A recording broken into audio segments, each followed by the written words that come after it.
We say we're one in Jesus, but we still fight amongst Christians. But MBN, it's our mission to spread love and show you vision. And we cancel out division. And we hope that you listen, cause Mamlaka Broadcast Network brings you love and joy and love and joy. We cancel out the noise and we giving you a voice, gives you love and joy and love. Good afternoon, ladies and gentlemen. My name is Veronique Lawson, and on behalf of Mamlaka Broadcast Network, or how we affectionately call it MBN, we would like to welcome you and thank you for tuning in today for another edition of our show. Today, we are joined with beautiful lady Priya Russell and Ambassador Renee Johnson, all the way from the beautiful island of the Bahamas, the place where God lives. Yeah. So today we are going to continue in discussing in this talk show about sensitive matter. And I'm pretty sure that you may wonder what kind of sensitive matter it is. Well, that's great to ask that. So sit down and then maybe take a cup of coffee or anything that your favorite drink, and then you'll be listening. And if need be, you could add your comment on the comment box, or you could actually just call some friend and say you really have to watch this because you are an online evangelist. So share, and don't forget to subscribe the button and also click the bell for the notification for another edition. Okay, now the floor is yours. Lady Priya, let the world know about what you went through. I'm Priya. I have been through a lot. In this case in particular, I'll be discussing my time in prison. I had been arrested in 2010, and it was quite a surprise to me. It was during a traffic stop, and I was pulled over and told that I had a traffic violation, to find out that someone had actually planted drugs in my home and informed the police, and therefore they had a warrant for my arrest. And when they came in contact with me that evening, September 10th, 2010, they were in unmarked vehicles with no sirens, anything. And I had no idea what was going on. And from there, I went to the place that I had resided. And that's when I had found out drugs were placed there. And I was officially arrested and charged with possession of dangerous drugs with the intent to supply. It was 7 pounds Indian hemp, which is nothing really, especially in this day and time where they're about to legalize marijuana, or it is legalized in certain places. But at that time, because of the quantity and it being in my home, I guess they suspected that I may have been involved, but I wasn't. In reality, I didn't know who had done it to me at that time. But as time progressed, I ended up finding out that it was someone that I trusted, and it's someone that I ended a friendship with. And to get back at me, they had planted the drugs and called the police. So from my arrest in 2010, I spent 2 years on bail. And after 2 years on bail, I was sentenced to 2 years in prison. Luckily, in 2010, 8 months was considered a year in prison. So therefore, I was sentenced to 16 months. As opposed to 24. So Lady Priya, what do you say? Wow, you really actually went to a prison for something that you have not really committed. Yes, I never involved myself in drugs, be it legal or illegal, and the distribution of them. It's just that because I was uncertain of who, what, why, when, I did not want to call any names to implicate anybody, so that it had looked as though they were an accessory or that we were in it together. So I had just chose to not answer any questions until I found out more information. Wow. That is, you serve 2 years in prison for something that you have not committed. I mean, 2 years of your life. How was a life in prison? Can you tell the people, and how did you manage to live there, knowing the fact that you have not really committed the crime or whatever that was against you? How was it exactly? I felt like God hated me. I felt like this life is so unfair. I felt like it's no way I could have no involvement in this and be sentenced, have my life taken away from me, and basically given this whole new rotten life in a rotten place with rotten authoritative figures. And from the very first day that I had arrived, as soon as I pulled in the yard, all of the prisoners, they had brooms and mops, and they were striking them across the bars and just saying, fresh meat, fresh meat. And they were saying, grease the broom, grease the broom. So I was already like, what? Grease the broom to do what? Like, what's happening here? So the first day, I guess they were trying to intimidate me. And then the first encounter with the prison officer was so awful. They let you know immediately you are unworthy. You are not even a human anymore. You are a waste. And that's so critical for someone coming into prison, because in order for you to come to prison, something's not right. Let's say you are an angry person. Let's say you are violent. Something is not right. There was something that triggered that inside you. So instead of having compassion or trying to understand or rehabilitate, they give you an attitude of you're less than, and they disrespect you. They give you rotten food. They abuse their authority, disrespect you, your family. And I think it's one of the reasons the recidivism rate is so high, because you've already come into this place negatively damaged. And instead of them giving you tools and ways to become positive in your thinking and your actions, you're now faced with being tempted to be even more disrespectful than they are, just because that's the energy and the environment that you're put in.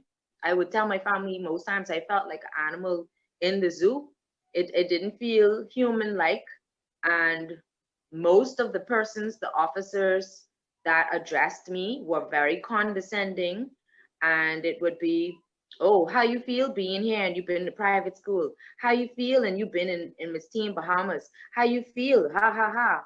And it's like, I had some officers telling me I don't deserve to eat or drink out of regular things. I should be treated like a dog and eat out of a bowl. I should eat off the floor. And I don't think people understand that the actual sentence is punishment. You taking away my freedom is a punishment. You, as an authoritative figure, you don't have right to demean me and disparage me as a person because you judge me. That's not your job. And I think it's totally false when they say that we are a facility that assists with rehab, when you actually assist in damaging the person mentally even more than they were before they came in. Exactly, because instead of saying, I am saying that, okay, this is a correction that we're trying to cause the person who has ended up be there to maybe correct and change something. Instead of doing that one, they actually bringing the people more lower down and cause them actually even to be too depressed and more. Wow, I could not just imagine the life that you really have while being in that prison. Yes, it wasn't fun, but at the end of the day, God puts us places to keep us safe.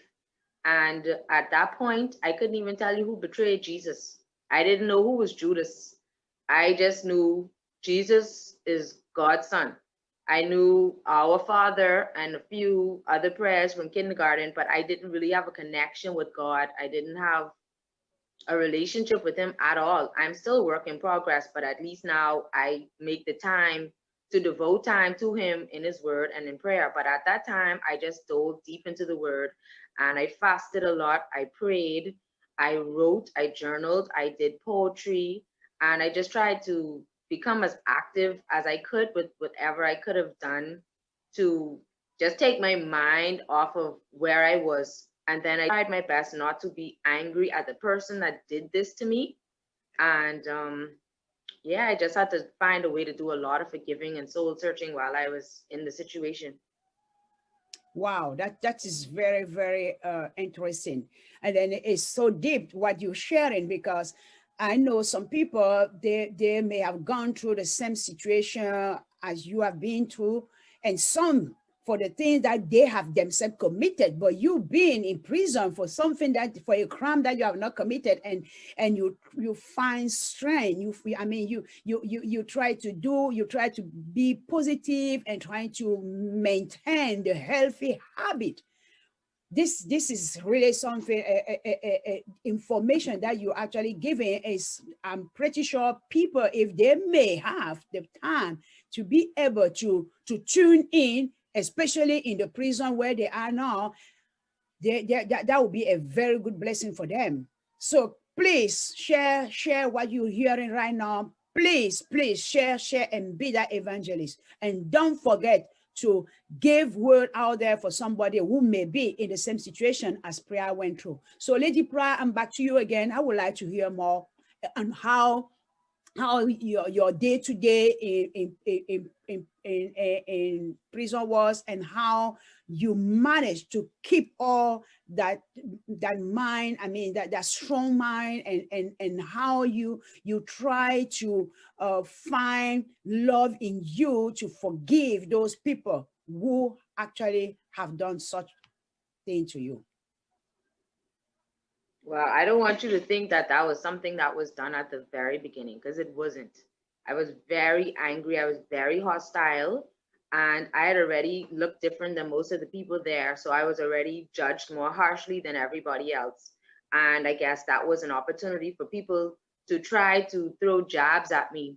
And I even had incidents where, because I love English, and I guess I thought I was helping when I would correct people in certain things. And then next thing I knew, I got called to the office, and it was 2 male officers and 3 female officers that came from another department to basically tell me that they reported me for correcting them. And I basically think I'm better than people, and I think this and I think that. And it was never that. I just didn't want them to sound foolish saying what they said. And I figured, I was assisting them with, learning. But at that point, instead of me getting cold and calloused, I just said, I'm going to concentrate on myself now.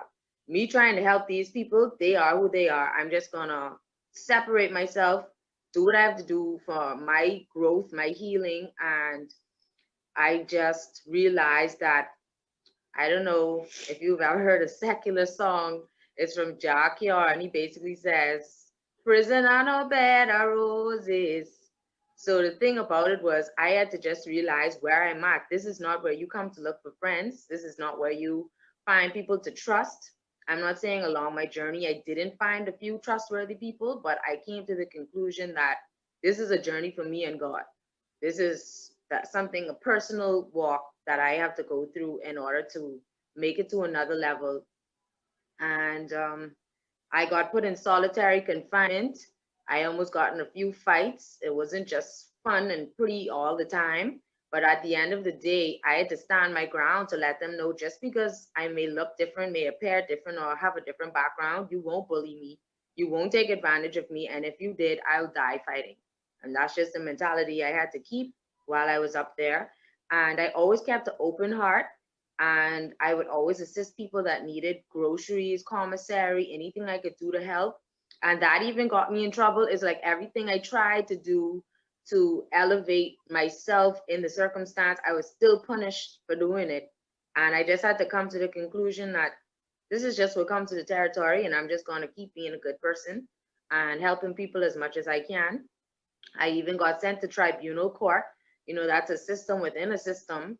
I was falsely accused of numerous acts that I had no involvement in, but because these officers were so hell-bent on punishing me, they tried to give me an additional 8 months on my sentence. And Wow. only because God was on my side, I didn't get that additional time and the punishment, which would have been no visitors, no commissary, anything. And I was very afraid at first. And then I was like, God, I didn't do anything. I don't have anything to fear. And it was just hurtful to see officers that swore to take a certain oath or protect us or have compassion for us write these statements and sign their name on the dotted line. And you hate me so much because I'm different that you're willing to just look at me and laugh at me suffer. So I realized people cold. It's a cold world out here. Wow. Hearing you, it reminds me of the story of Joseph in the Bible. How Joseph was thrown into prison for something that he has not committed, and how God uses Joseph in prison to interpret dreams to Pharaoh and to do many more stuff. Wow. So you are actually saying that in the time that you were there, your heart was so pure that you always wanted us to help people. And this is a type of attitude that we can find. And we don't even find it anywhere. I mean, we don't find it in many people. My question on to you would be that, I don't know, where did you find that strength? Can you tell the viewer, where did you find the strength or that inner fortitude to be able to, instead of be a pity person in the prison, me, but you lay down even that sense that that you have not committed the crime that you were accused for, but went out and tried to help other people in the prison. Wow. I actually didn't know at the beginning if having a good heart was a blessing or a curse because it kept getting me in trouble. But at the end of the day, I knew that these people didn't have what I had, and it's food. Food is nothing. I don't hold on to things like that.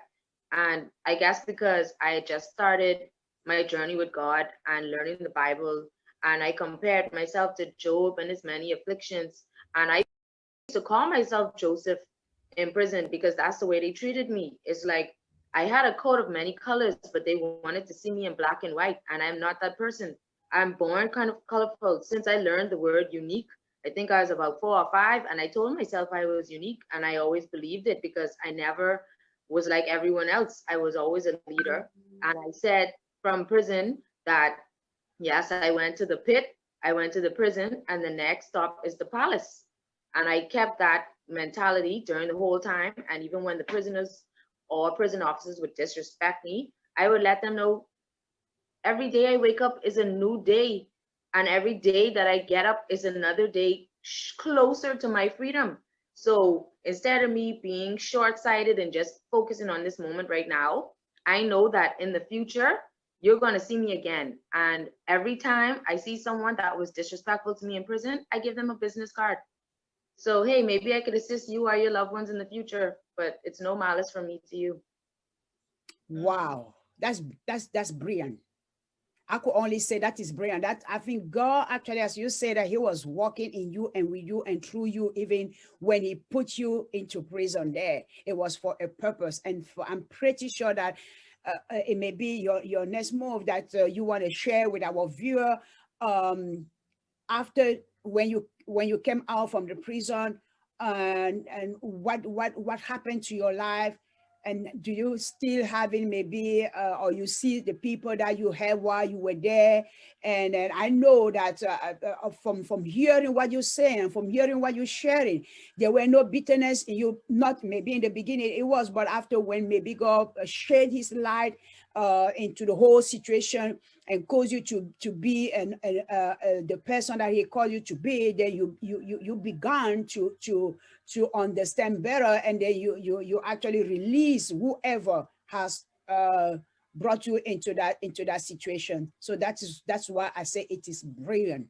And then for you viewer out there, I'm pretty sure that there's somebody, maybe it may be your friend, it may be a family member, it may be your neighbor, who have gone through the same situation that Lady Priya went through. Please share and share this talk show, and so that we want to draw more awareness onto people that, you know, sometimes we have the tendency of pointing finger without understanding exactly what people are going through. Tell us Agreed. more. Agreed. When Tell the us thing more. about it is, like I said, it wasn't pretty at the beginning, but I always took advantage of free therapy and free counseling. I always made sure there was someone on the outside that I could talk to, because I realized very quickly, like I said, I could trust no one in there. And it was actually a sad reality, because when you look at the prison writing on the walls and it says, oh, we're here to reform, rehabilitate, have compassion, it's just words. There was no action behind it. It was literally, you're looked down at, you're scorned. And the thing that I didn't appreciate is that I knew some of these people, but well, in prison you say the free world. I knew some of these people from the free world, and I knew that their children were disrespectful to them, their spouses were disrespectful to them. You are treated like a dog in your household, so now you come here and you dump on me. And I realized that a lot. And you know what? It gave me more compassion to understand that you're not happy with your life. You are miserable, and misery loves company. So you don't have anyone in your house that you could reprimand. So now you come to me like I'm a child and I'm in kindergarten and you could put me on timeout. But I realized, you know what? Y'all have to pay for that too, because he who is powerful should also be merciful. So at the end of the day, vengeance is God's. So even though you disrespect me and you belittle me and you talk to me and you certain things were so incredible to watch, it was like, God, is this real? For example, when you're sentenced, you're not able to eat outside food unless it's a special occasion like Independence, Christmas, or anything. But if you're remanded, you're basically free, but you're in the custody of the prison until you're sentenced, if you're sentenced. So they have more freedom. They could wear their own clothes. They could have visits more often. They could eat outside. So someone I knew had gotten remanded, and so they sent a plate of food over for me. And one of the officers realized what happened, came to my cell, called me out, and made me throw the food in the garbage. Meanwhile, she had family members that she came with grocery bags full of clothes, shoes, food. She brought her a DVD player, DVDs, TV, all these things against the rules. We're not supposed to accept anything from anyone at any time, and if it is, it's supposed to be scanned and screened. But it's just so crazy that a plate of food, she directly found me and made me throw it out. But I watched the things happen around me. So what I learned is, it's not what you know, it's who you know, and that should not be the case. Wow, a lot of bravery, a lot of corruption, even in Very much, very much. And then they have their favorites. So in prison, the prisoners would wear stripes, and then the officers would wear khaki. And so we had some, we would say, prisoners that were officers in stripes, because they were the ones that would basically pimp on the prisoners to keep cool with the officers. So when we have lockdown and different stuff, these officers have the prisoners in the office with them watching DVDs, eating pizza, eating chicken. And so they lived an entirely different life than us. And so they felt like prisoners, they felt like officers as well. So it's like you already getting put down from the actual officers, and then you got your officers in stripes that feel like they have authority over you as well. So I was just like, my, this is so sad. You all have no authority in your own life, so now you have to try to impose that on big adults and make yourself feel powerful. Is there something that you think the government have to look at or look into to try to change the type of the, I don't know, it's not, I could not even say it's a policies, but it's the people. It's the people that are set in those institutions, and then they play the role of maybe CEO, or they play the role of being high above other people. So I don't want us to so much going into that, because that's a system, and the system is actually corrupt, and that system is actually broken, if I may say so. So we have to actually send some righteous people into the head of those institutions to try to change the whole aspect and the whole things. I'm pretty sure, because Well, hearing of what you're saying is tough. what I had learned as well, because it goes on shifts. So I think it's like 6 persons on each shift. And when I had to go to tribunal, like I said, I had to read the reports and see the signatures of the officer. And let's say I was good with about 2 out of 6 of them. So after I read the reports and I went to them individually, like, how could you betray me like this? Like, what have I ever done to you to corroborate a story like this? And it was just like, you have to go with the majority. Like, you cannot be the black sheep. If you watch something corrupt and 3 people out of 5 said that's the way it is, then all 5 have to say the exact same thing. And that's just the way it works. And when they told me that, I was like, wow, so you telling me that y'all would have had no problem with giving me more time on my time just because 3 out of 5 people didn't like me and y'all had to go along with the story. So that's the reality of it. Whatever the corruption is, once it's more than the person's opposing, then that's the story that they're sticking with. Wow, that's tough. That's really tough.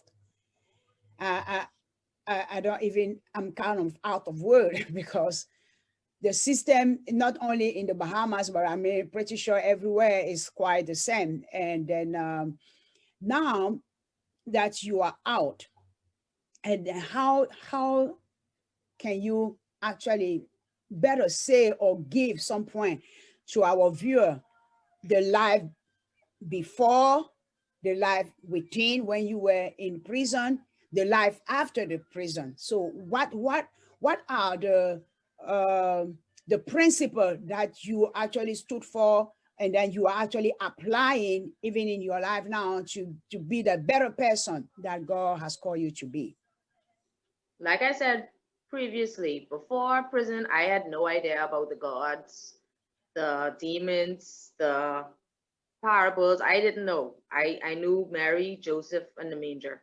I like Christmas. That's what I could say. That was the best part about the Bible for me. And having that time to search for myself, it wasn't like I had anything to rush about. So I took my time to understand everything that I didn't get.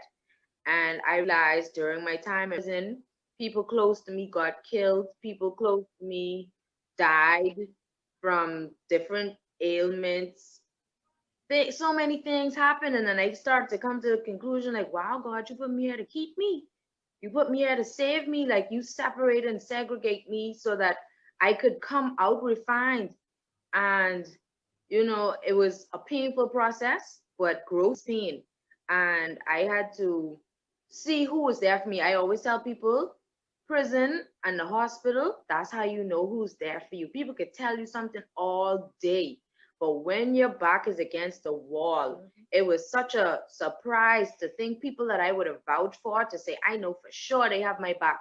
I never received a visit, never got a dollar. People I never thought of, including my hairstylist, used to put Wow. money on my account. And it was like, wow, I can't believe God opened my eyes like this.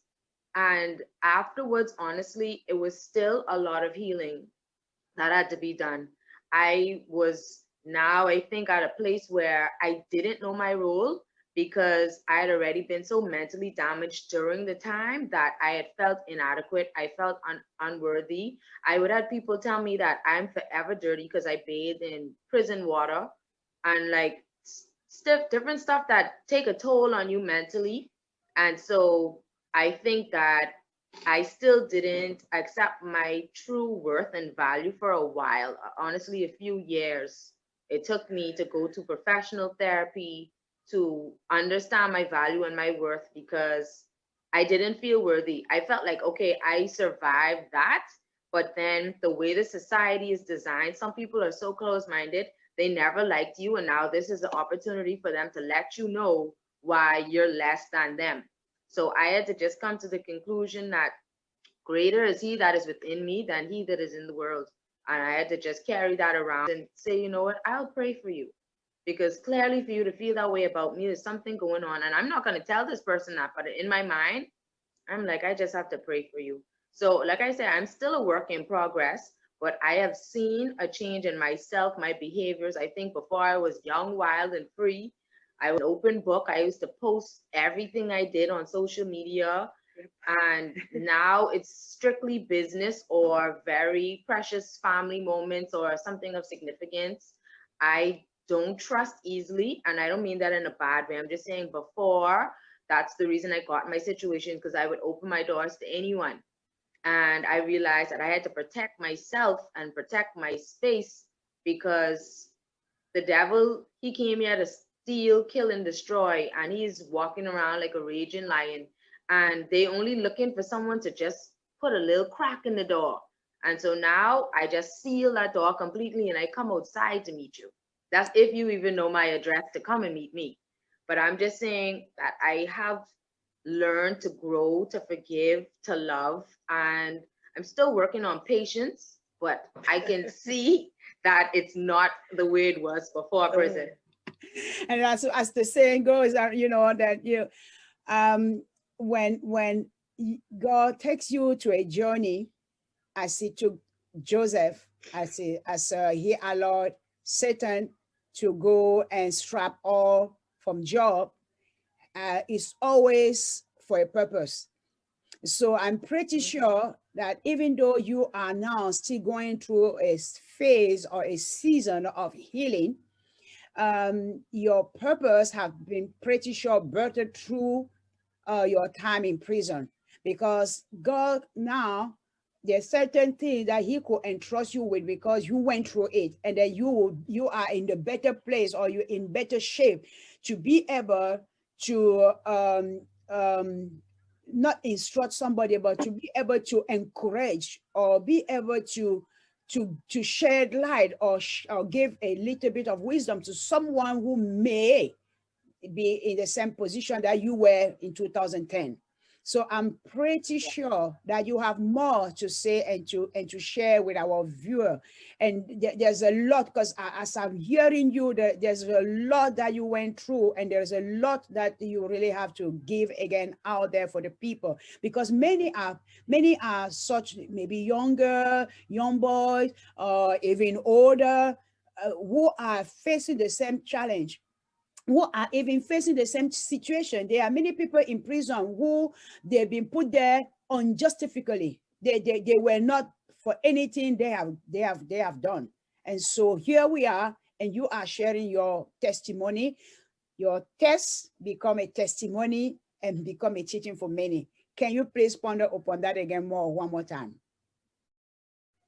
Yeah, and I also said, in addition to my test would become my testimony, is that my mess would become my message. And that's something that I like that one. I really like that one. Your mess will become your message. Yeah, because that was a mess. So I just had to understand that it was a greater purpose. And like I said previously, I used to write a lot, and I wrote so much and so much poetry that whenever they would have big events, like if someone was retiring or if it was an officer's birthday, they would let me out of my cell so that I could have performed the poetry. And then it got my creative juices running. And so I have a friend, she's always been interested in spoken poetry and arts and culture. And when I came out, I had so many books of poetry I wrote. She was like, you need to give this to the world. Like, you didn't just experience it for you, like you experienced it for other people. And so I was given the opportunity to perform my piece called Prison Poetry at the National Art Gallery of the Bahamas last year. And I performed it a few more times at other events. And each time I have a person come to me crying. And I'm like, you really crying for me?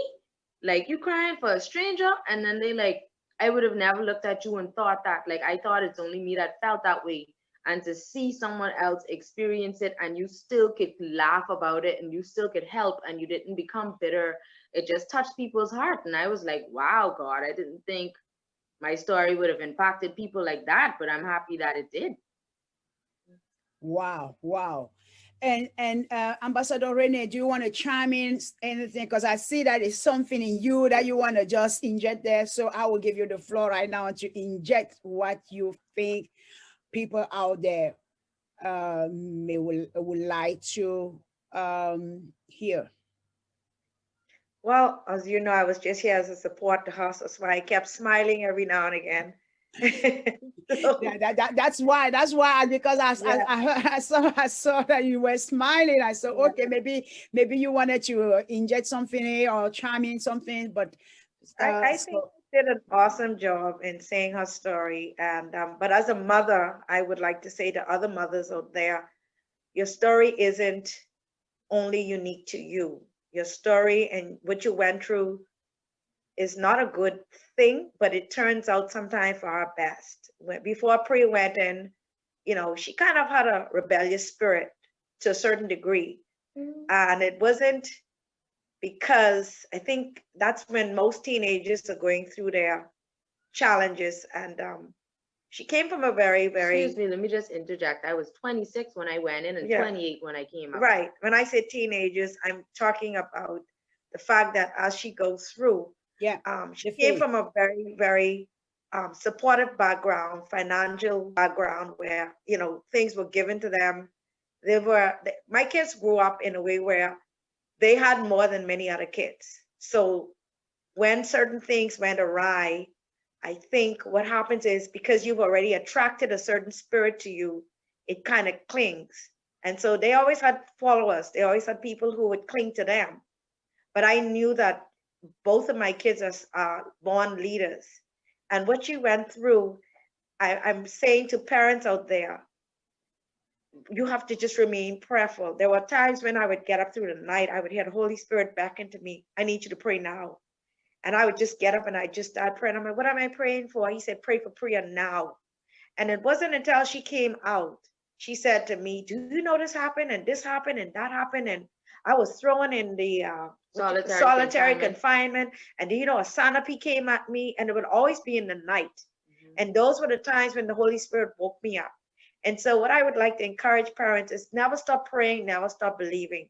Always know that you may go in that fire, but when you come out, you'll be coming as a beautiful piece of diamond because you would have already gone through the fire, the steel, you would have gone through that forging. And she came out to me much better than she went in. And even though it was hard for me as a mother, because no mother in this world ever wants to have to visit a prison or a grave. But you know what I prefer?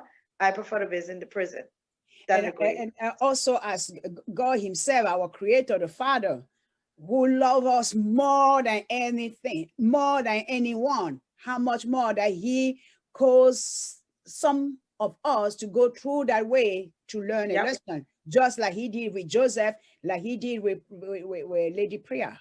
Wow. Yeah. That's pretty. That's beautiful. Yes. And she has come out to the point now where she's her own business lady. She makes her own products. She's a #1 massage therapist. And the funny thing about it was she ran from the beauty industry. And I was trying to get her and my other daughter, and it's like, that's your wish. That's your dream. That's what you want. And when she came out, she ran from it, but she ran right back into it. And now she is very, very qualified. She is, I would consider her #1 in the industry because she cares a lot about her customers and her products. And so through all of that, I'm very grateful and thankful to God for the lessons and for the stripping. And it's like beauty from ashes. And that's what I call this whole situation. Beautiful ashes. I like that one.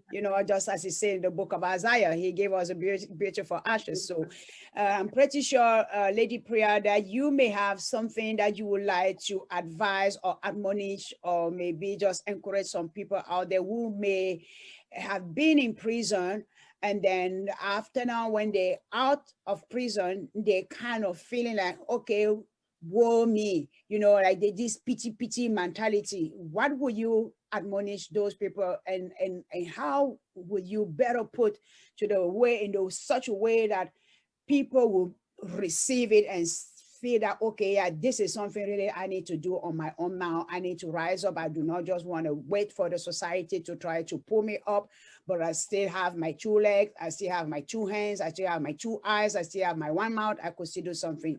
Can you please ponder on that one, Lady Prayer? Well, I would like to say God bless the child has its own. That's the first thing. Secondly, in the parable of the talents, I take that as gifts and what you do with them. You choose to bury it, you can multiply it, you could give it back, but at the end of the day, if you believe in a creator, you have to believe that it's something he put in you to help us, to help one another, to get to the ends of the earth, whatever it is he needs us to accomplish. So if you have a worker mentality and you just want to stay on someone's job, do the best work that you can do. But at the end of the day, know that there is something inside of you that you can assist someone else. What I feel is though, even going back to the prison officers, there's no compassion. People, and I say this with the most respect, but most places over here have terrible customer service. And that's because their heart is not in it, just a job. It's something they do to get money to pay the bills. But if you tap into your talents and you tap into what God gave you, then I feel like yeah, and I always say that my gift will make room for me, and it always has, and it always will. And like my mommy said, I care. And sometimes, like I said, I don't know if that's a gift or a curse because I care so much and I have so much passion. I feel that a lot of people don't want to be vulnerable to open up to care, but I do. And if you do things from the goodness of your heart, surely goodness and mercy will follow you. And surely. And I feel like even if you're discouraged, keep an eye on what it is you're letting in. Mommy always used to say, garbage in, garbage out. And if you are not edifying yourself daily in scripture or with a mentor or someone that is in a position that you would one day like to be in, we have different categories in our life that make us whole. So you have to tap each one in order to make it to another level. You can't just do the same things and expect the same results or different results, because that's the definition of insanity. And like she said, I ran from it for a long time because she has such an umbrella that encompasses so many things, but mostly she was in the hair industry. I still hate hair. So I was like, Mommy, no way. I don't like it at all. But when I was younger, she was in massage therapy, but that still didn't dawn on me. What happened is that I was in the retail industry working for my family, and I was so unhappy. And I called every school in Nassau and I was like, anything, even if it's sewing, I'm going to take that up, because my mind felt like it was just decaying. Like I needed to learn something or do something. And massage therapy was the only thing available. And I had to pay that same week. And that was a blessing from God because I naturally had a gift with it. And people just always told me, like, your hands are gifted, your hands are healing hands. And I started working in her salon at first, and nobody wanted massages. So I used to offer like free hand and foot massages, or I'll take a tip. And afterwards, they were like, oh, do you do facials? Do you do manicures? Do you do pedicures? And I'm like, no, I'm just a massage therapist. So after that, it made me expand and take up more courses, get more certificates, learn more things, so that whatever it is my clients were interested in, I was able to become a one-stop shop. So Wow. I just feel that Beautiful. you have to know yourself, tap into what God blessed you with. Even if you have a gift of speaking, that was Moses' gift. Even though he had a speech impediment, he used Aaron, in some cases his brother. But at the end of the day, even when you think yourself unworthy, God still placed you in a situation to impact someone else's life for the greater. And you just have to be in tune with yourself and the master and figure out what it is you could do to leave yourself empty, as the great and late Dr. Miles Monroe would say, die empty. Leave your gifts with the world. And I feel that once you try to do that, then it will come back to you tenfold. That's good. That's good. I like the analogy, and then how you actually brought everything really in as a pillar, as an iceberg. You know, on the top you have that just a little iceberg, but the bottom part of it is God. And then you put God first, and then He will always cause you to triumph, no matter whatever situation you may be find yourself in. And this is what you have done, and this is what you, as a solution that you are actually now sharing with our viewer, how you manage for coming from the pit into the palace. Now you are your own entrepreneur, you have your own businesses, and you have many clients that call upon you. You didn't go out and just trying to be the pity, trying to live by the way of the society, but you saw that gift in you, and you tap into that one. And we are very pleased to really have you on our platform to share all those nuggets with the people out there. So as you are hearing, you, the viewer of Mamlaka Brokers Network, those are the solutions Lady Priya is actually sharing with you, how she went through a pit and how she left the pit behind her and tapped into her value, her self-worth, and become wood, the lady that she is today. I'm very, very privileged to have you on the show this morning. So I mean this afternoon. And so do you have any other type of solution, or maybe Ambassador Renee, something that you want to chime in before we move into seeing the comment or trying to answer some of the few questions? Yeah, one of the things I'd like to say to persons out there, just have to take one step. Just start. Sometimes you don't know where or what's going to happen, but you have to begin. And when you begin, you will be surprised to see how quickly solutions and doors begin to open. And sometimes, again, we run from something and then we run right back into it. It becomes full circle because you cannot run away from your gift. And like she said, your gift will make room for you. And, you know, as before we started this show, she came with her products. Get your products, Bria. And she's These like, are for deliveries. she says, Okay. when I'm done here, I'm going to hurry up. I'm going to quickly hurry up, microwave. I have all these orders and deliveries because there are people who want my product. And, you know, we're not advertising, but I'm just saying to you.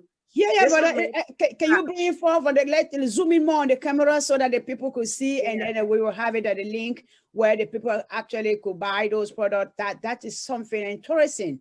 Yes. Wow. These are candles. This one is melon fragrance and then she also has. I do candles, whipped body butters, soap, bath salts, basically anything. Can you zoom in more on the camera? Zoom in more on the camera so that we could see at least all where we have. Yeah. There you go. And I didn't get backwards. Just say what it is. Yes. And so when she said, Mommy, I have all of these deliveries to drop off. And then she got a call. She gets called from all over the world for her services and her products.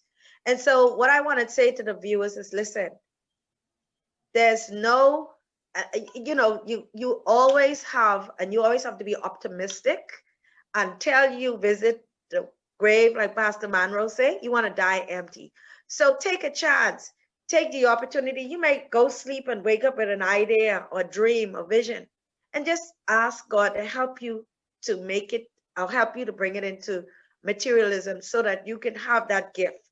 And so I'm very proud of her, and she's similar to me. We like to go, and so she's about to head on a flight, as you know, next week or this weekend, where she's been called so that she can go and serve a gift to the world. That's awesome. Yeah. Did you hear that one? The viewer out there, somebody who went from the pit to the palace, and today own her own businesses, and they have clients all over the world, and have Yes. even manufacturing many products. So you could find her product actually on the link that we're going to be posting on. You're going to find the product also, and then you could actually order your product online, and then they will be shipped straight to your home. Wow, that's beautiful. That's only God. I mean, God is awesome. He does things beyond our imagination if we could only surrender to him. This is awesome. And I'm very touched with your story, Lady Priya, and how you didn't let the prison get into you, but you took out the prison out of you. You didn't let the prison enter your mind, but you let God enter your mind, even be in prison. I just wanted to say a few scriptures that kept me through. And Hebrews 13:3 is, remember those who are in prison as though in prison with them. Also, Matthew 25:39-40. When did we seek you sick or in prison and visit you? And the king will answer, truly I say to you, as you did it to one of the least of my brethren, you did it to me. So I feel as though you cannot truly have a connection to God and not have compassion for orphans, for widows, for prisoners. And we are such a judgmental person or people. We would tell our children like, oh, stay away from that person. They've been to prison, or they're dangerous. Or I'm not saying to be ignorant. I'm not saying that there aren't certain cases where people are this way, but we should have so much compassion that it should be like, wow, I wonder what that person's story was and what they went through and what I could learn from without me having to go through that myself.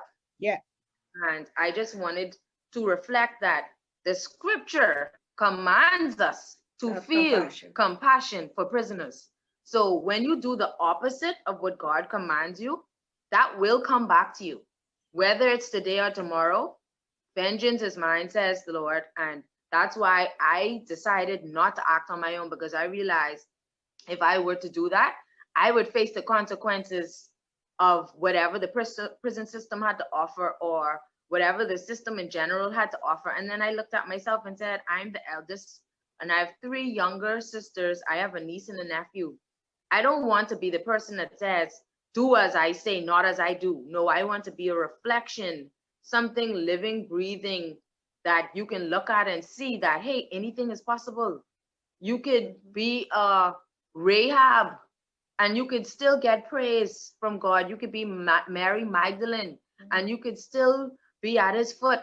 And people just look at you and judge you based on what you've been through, as opposed to wondering how that your experience could assist them with not even having to have that experience on their own. And one of the things I'd also like to say, based on what she said too, was from she came out of prison, I never allowed her, I never, ever used that against her. And people would say to me, well, did you get permission to talk about her? It's like talking to you and I said, my daughter went to prison. Taboo. Everybody wants me to be like, shh. I'm like, she served her time. Someone else can avoid that experience. Exactly. And so we talk it, we speak it, because she did her time. She punished. Whether she was punished because of something she did, she was punished and she served her time. And I will never allow anybody to talk down to her in my presence. And I always correct people. And when people say certain things, and I've been the one encouraging her, talk your story. And this girl was, she placed 4th in a pageant. And people think that because she's bright skinned and she have nice curly hair, that those things are something that she ought not to have ever experienced. And I'm here to tell people, skin color, hair, educational background, it doesn't matter. You could be in the wrong place at the wrong time. Exactly. And you could be the wrong company. And sometimes it's something that God orchestrated, because there is an unseen hand behind it. Yes. And that was an unseen hand. In her case, that was an unseen hand. Just as they did with Joseph. You know, Yes. the people who saw out Joseph, even though his brethren were Yes. part of it, but God was behind every single part of it. Yes. And usually Exactly. we, the human being, we are too quick to point the finger, and we don't see the big picture of God. God always sees in the big picture, and we see just a narrow one. So until we come to the point where we could see as God sees, then all this pointing of the finger and mockery and downtrodden people will cease. And I truly are in agreement with what you just said, Ambassador Rene, about never have somebody downthrow her down or putting her down because, or say, oh, your daughter. No. It was for a purpose and on purpose. Yes. And look, today she can share her story. And one of the good things that happened, she's been totally exonerated, so now she can travel. I've already traveled for the year. Yes, and we've traveled just before this pandemic hit. For the first time in 7 years, she's exonerated. She doesn't have any charges on the book. So Record drop. she had to go to the pit in order for her to recognize some things. Because again, because of where she came from, she was a little too trusting. Naive. And because she was very, very independent, and we never kept our children back. She was driving from the age of 16, so they were able to go and come and go and come.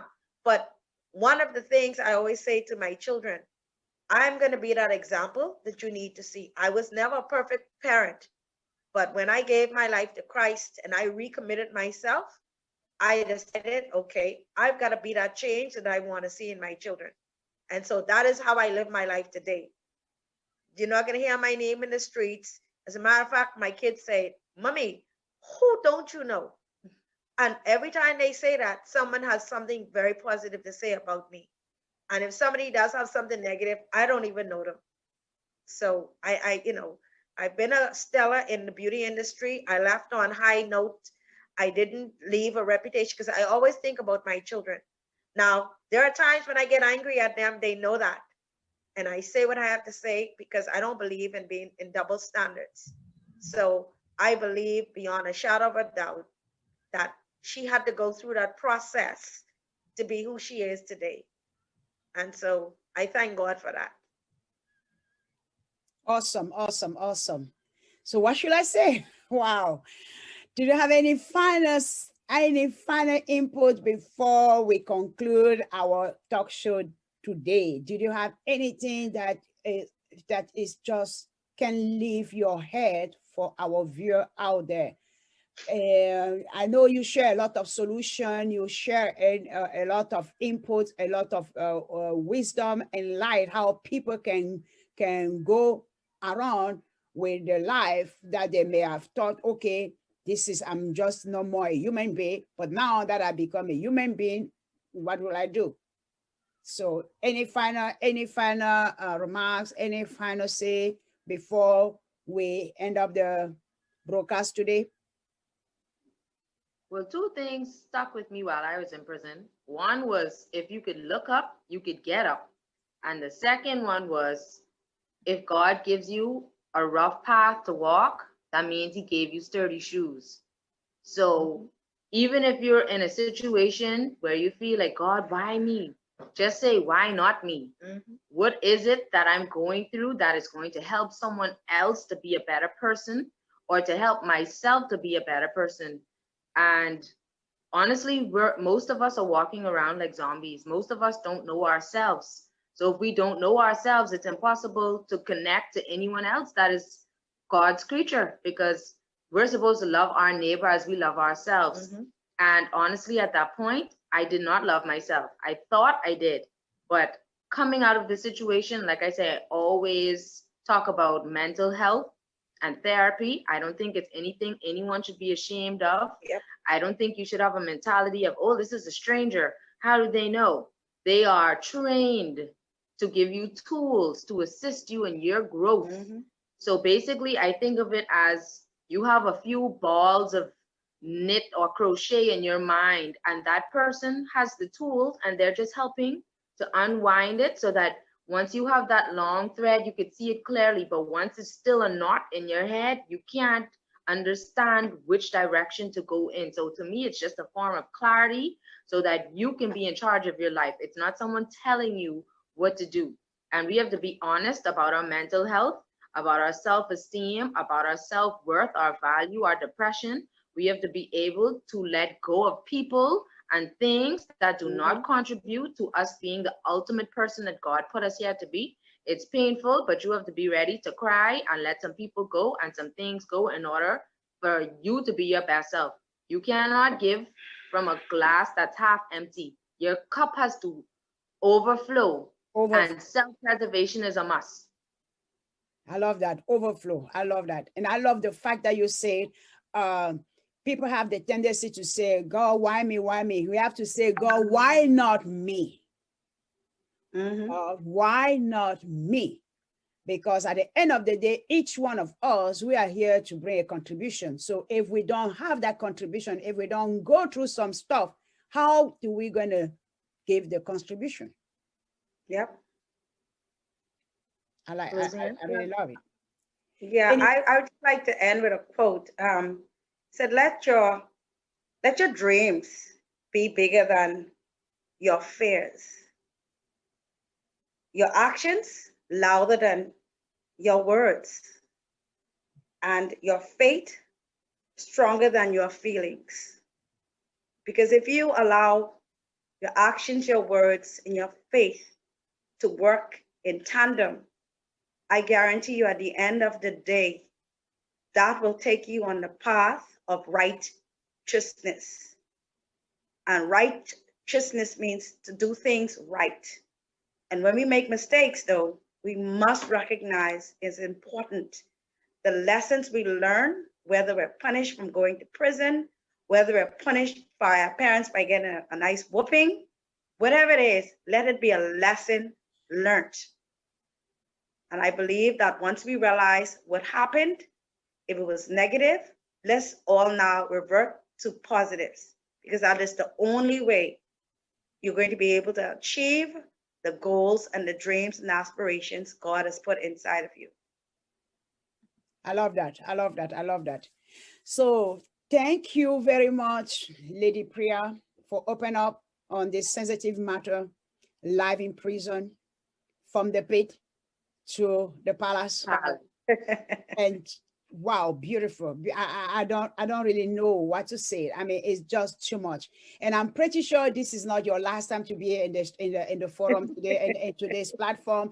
We are going to create another momentum again for you to come back, because you have a lot to share. You have a lot to give out there for the people, especially who have been maltreated, who have been in prison without having committed, and they don't know what to do. They kind of lost. You have a lot. And this is a privilege for us to have Ambassador Rene and to have Lady Priya all the way from the beautiful island of the Bahamas, the place where God lives. So for our viewer, we are now going to say this is all what we have for you today in this broadcast, but stay tuned. We are going to come up with another episode of this sensitive matter. We hope that you have learned a lot and valuable wisdom from Lady Priya and from Ambassador Rene today. And then we hope also that you are going to share this broadcast, that you are going to share and share and share, and so that you are going to spread all the word out there, and tell the people, listen, it's not all about all what you think it is. It's instead of say, why me, ask God, why not me? Yes. So thank you very much again for the privilege of your time, Lady Priya and Ambassador Rene. Thank you also, our viewer, for the privilege of your time. We are going to come back to you. We thank you very much for your contribution and for making this broadcast very an interesting one, and cause the people also and we to be more wiser. We thank you. We are a student always. We strive to learn from God. We sit down and we learn and we learn, and we could share more. So may the Lord continue to bless you, your household, and bless the works of your hand, Lady Priya, and bless the work of your hand, Ambassador Rene. May the Lord cause his face to shine over you. May the Lord keep you you, and may the Lord lift up his countenance and grant you peace. We love you, we love you, we love you, and can't wait to have you back again in another edition in our broadcast. Okay, thank you very much. Be blessed. Thank you, thank you, thank you. We love you, we love you, we love you, we love you.